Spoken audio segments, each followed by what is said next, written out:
अगर आप भी चाहते हैं कि सोनो टोन भोजपुरी का ऑडियो वीडियो सबसे पहले आप तक पहुंचे, तो लाल बटन दबाकर चैनल को सब्सक्राइब करें और हाँ, बेल आइकन को दबाना ना भूलें।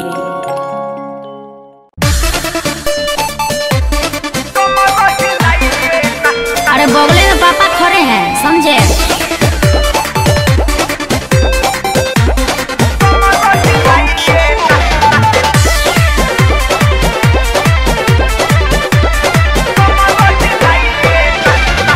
अभी तो शुरू हुआ है जयमाला, ए बाबू ऐसे करो नहीं हाला।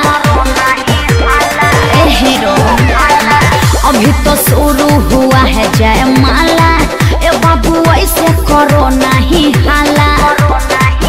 थोड़ा दूर होके डीजे बजाइए ना। अरे साली जी को भी हटिए ना। भैया के साली जी आइए संगे संगे कमर हिलाइए। अरे भैया के साली जी आइए कमर में कमर सटाइए। हटिए ना।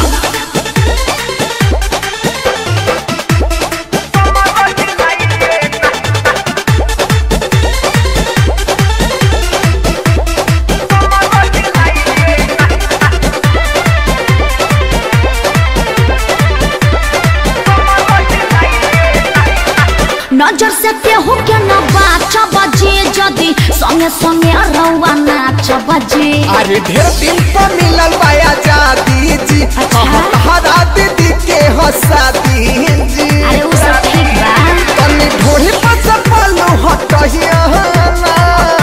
देखिए ऐसे मत कीजिए। भैया के साली जी आइए ना, काहे? कमर में कमर सटाइए। आराम से। अरे भैया के साली जी आइए ना, कमर में कमर सटाइए ना।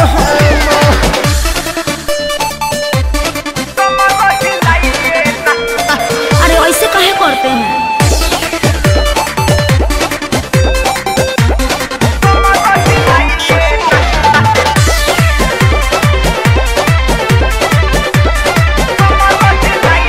सुनो, ए बाबू बहुत पिटाई बाजी, जदी कमर में कमर सटाई बाजी। हजली हो जाई मिली के माजा जी, रोहित के बना तू राजा जी। चल हट लंपट कहेगा। अविनाश को भी लंडा बना वही ना।